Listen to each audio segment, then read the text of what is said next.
主席，我發言呢，首先要多謝專責委員會主席李鳳英同埋好多參加呢個專責委員會裏邊嘅同事。主席，我哋一陣間公民黨投票嘅時候呢，係絕對支持嗰個原動議，亦都非常之尊重嗰個報告嘅所有嘅結論。但係主席，我提出嘅修訂唔係代表我唔尊重嘅原動議或者嗰個報告，而係的確係有需要跟進就報告嘅結論顯示出嚟嘅問題。主席，我知道呢陣間會有啲同事發言呢，佢哋可能嘅立場呢就係會咁講嘅。原因我知道呢，就因為報紙都報導咗啦嚇，咁特別係譬如民建聯啊嗰啲，佢就話佢點解參加呢個專責委員會嗰啲議員唔提出呢？你提出咗，咁喺個報告應該處理咗咯。咁首先即係參加專責委員會嗰啲議員，佢唔係以黨嘅代表嘅，每個人都係佢自己代表，冇一個即係責任咧要去話俾其他嘅議員聽，甚至咧係唔應該添，因為佢好多討論係保密。但呢個都唔係最主要嘅原因。最主要嘅原因呢，就係專責委員會嘅報告呢，通常都係7個有關嘅議員嘅一啲共識，係一個最低限度嘅結論啦。因為你要得到7個人都同意先可以出到呢個報告。但係呢，主席，好多時候呢，就係基於嗰個報告裏邊嗰啲結論呢，唔同嘅黨派、唔同嘅議員呢，可以有其他嘅跟進嘅。我亦都睇翻，因為呢件事呢，我睇翻以往嘅專責委員會嘅一啲動議同埋佢哋嘅修訂動議。主席，睇翻03年嘅時候呢，其實呢就係有呢一個短裝嗰陣時嗰個報告嘅。咁當時呢，就係有原動議啦，就係要通過個報告啦，亦都有修訂嘅動議，有幾個修訂嘅動議係全部通過嘅。當時嘅修訂動議呢，就係譴責呢一個前房屋局局長黃星華啦，同埋係要求處分。另外呢，亦都係譴責呢個前房屋處處長苗學麗咧，同埋要求處分嘅。咁嗰個有關嘅原動議同埋修訂動議都係通過嘅。另外咧就係04年沙士嘅時候咧，亦都係有一個專責委員會嘅報告，當時咧就係原議案羅致光嘅原議案動議係通過啦。之餘咧個楊森有個修訂嘅動議亦都通過嘅。咁嗰個咧就係譴責當時嘅衛生署署長陳馮富珍嘅。咁當然咧，雖然立法會通過咗個譴責嘅動議啦，但係政府其實係冇任何跟進嘅，佢係冇去處分到呢個陳馮富珍嘅咁。咁但係主席，我講翻呢啲歷史出嚟呢，就係證明呢係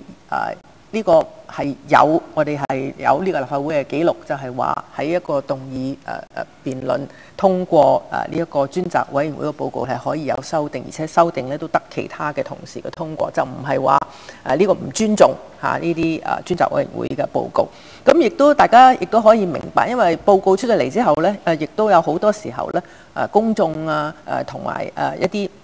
其他嘅相關人士咧係要求跟進嘅，甚至好似你睇下公務員嘅團體咧都會有佢哋嘅一啲回應。咁所以咧，我哋作為議員咧係有職責係提出一啲跟進嘅一啲動議嘅。主席，今次嘅專責委員會嘅報告同埋成個梁子文事件咧，其實凸顯咗咧係3個好大嘅問題。第一個問題咧，其實頭先李鳳英發言嘅時候咧都有講咗，就係話呢一個高官佢離職嘅時候咧，佢如果要再去做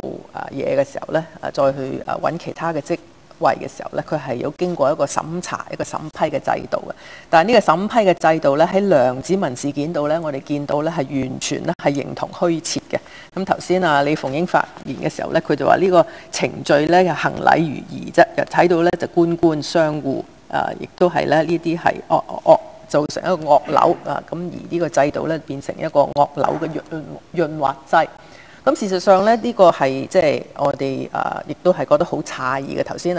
張文光發言嘅時候就話點解集體呢啲批牽涉嘅高官都犯咗呢一個紅灣失憶症咧？你見到即係經過重重嘅審批，好多嘅官員咧就被呢個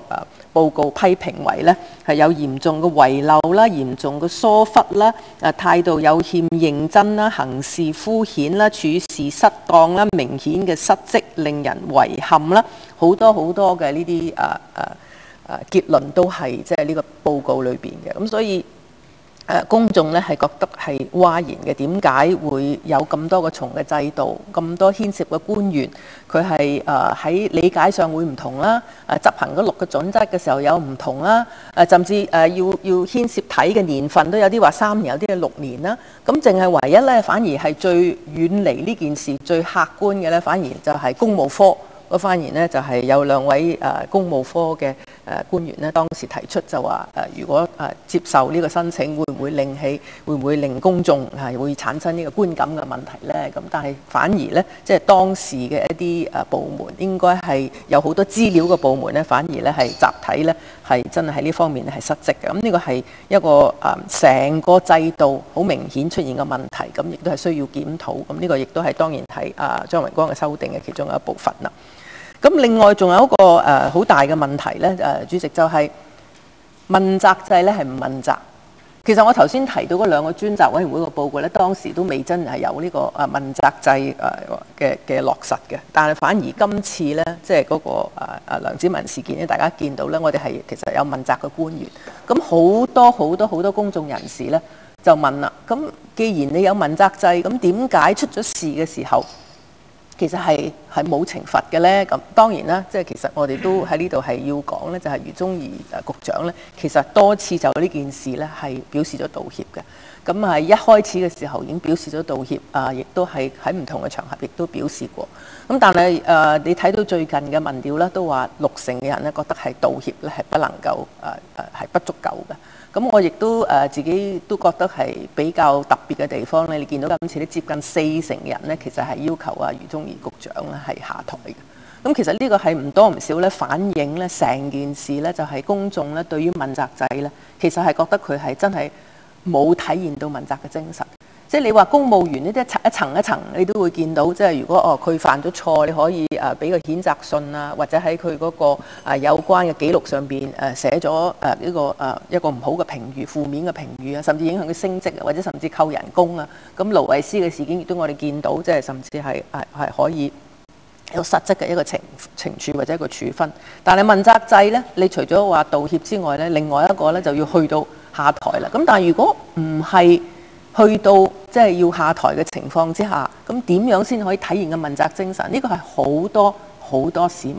嘅一個問題嚟嘅。其實我認識好多即係平時對於政治唔係話好肉緊嘅，平時覺得冇乜所謂，覺得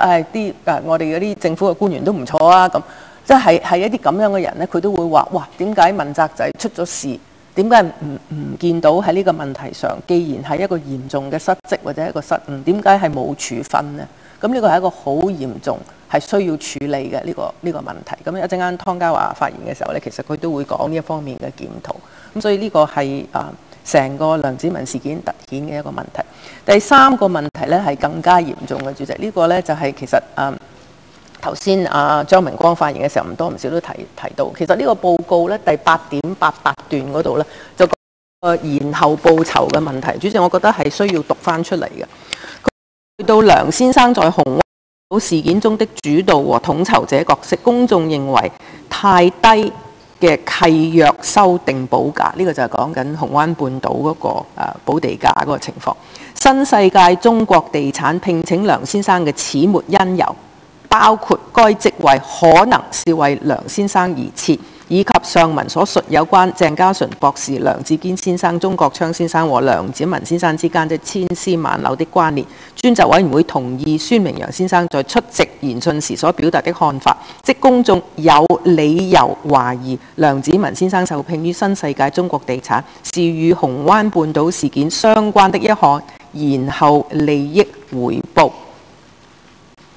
主席，呢個係好多市民提出嘅疑問，亦都係即係議會提出嘅疑問。頭先阿張明光發言嘅時候，佢話即係專責委員會，即使我哋係有一定嘅調查權力，但係我哋都冇辦法咧，係好似譬如警方啊或者廉署咁咧作深入嘅調查。特別係即係呢度提到呢個補地價嗰個問題，我哋覺得咧係政府咧係有需要跟進嘅。如果佢覺得當時紅灣嘅地價其實係合理嘅市價，佢其實係有責任都要解釋。如果唔係嘅話咧，公眾係有理由覺得呢個咁樣嘅賤賣紅灣半島或者呢個咁低嘅一個補地價，係代表即係梁子文當日佢係統籌呢件事嘅時候，佢係種下嘅一個種子，令到佢離職咗之後係有個延後嘅安排或者延後嘅報酬。咁一陣間我而發言時都會提到，即係呢一個好重要嘅一個問題，就係話即係喺你面對即係一啲高官佢離職嘅時候，佢係有可能去到私人市場而私人市場所出嘅一個報酬根本係遠遠大過你公務員在職嘅時候可以得到嘅報酬。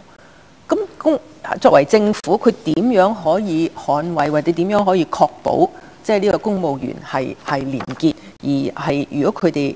離職之後去到一啲譬如大財團做嘢嘅時候咧，唔會引起個公眾嘅疑慮，話呢個係一個延後報酬咧咁。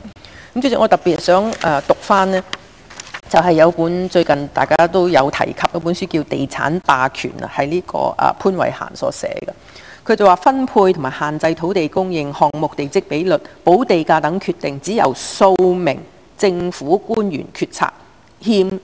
缺透明度。政府似乎沒有從梁子文事件吸取教訓。局長級官員退休後仍可尋找有直接利益衝突的工作。首長級公務員離職就業檢討委員會根本沒有約束力。識做嘅官員大搖大擺，在退休後一邊領長俸，一邊到財閥嘅公司滋身。另外呢，就係陳冠中，我這一代香港人，佢點話呢？我引述，我話政府嘅認受性來自北京和財團主導的一小撮人，自然向北京治港官僚同埋財團傾斜。現在嘅香港高級官員，我同代嘅聰明人，也就不會去擋住北京治港官僚同埋財團對政府嘅暗箱操作。不過財團同埋主權國官僚嘅影響向來很大。1997後只是延續，倒是特區行政長官的自主性似更弱於受命倫敦的港督，遂惡化了打龍通資本主義的局。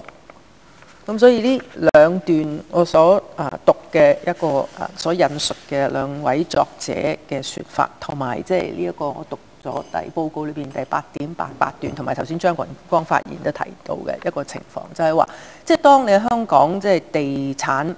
界係，你會見到佢係影響我哋所有嘅市民嘅生活，因為你就算你係冇買樓都好咧，你做緊小生意，你租緊地方。每一個人嘅生活都會因為我哋嘅香港嘅高地價而受影響。咁如果你見到一啲決策有關即係地嗰方面嘅決策嗰啲高官，佢係喺即係唔係喺一個公開嘅場合度做一啲決策，而會影響到即係一啲大財團，佢可能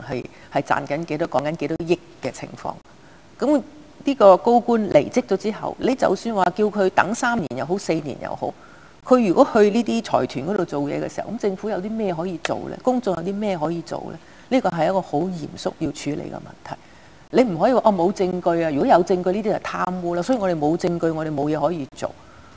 呢個係令到政府嘅威信係大受打擊嘅。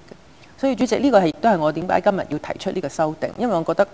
哋覺得梁子文其實係始作俑者。佢其實你睇到嗰個專責委員個報告提到佢個誠信嘅問題，佢做申請嘅時候，佢點解會揾到呢份工？佢話係家庭朋友，呢個係完全係講大話，因為事實上真相個調查委員會睇出嚟呢，根本係鄭家純係親自同佢講嘅。佢喺入邊個申請裏邊冇提到紅灣。當人哋問佢嘅時候，佢話：我覺得好詫異，我以為成個政府都知道，我冇責任去要講呢啲咁嘅事。同埋當然啦，佢喺呢個專責委員會初俾口供嘅時候，都係淡化佢喺紅灣半島嘅角色。咁事實上所有呢啲事呢，亦都係我哋覺得政府應該係考慮點樣係適當嘅處分同埋調查梁子文事件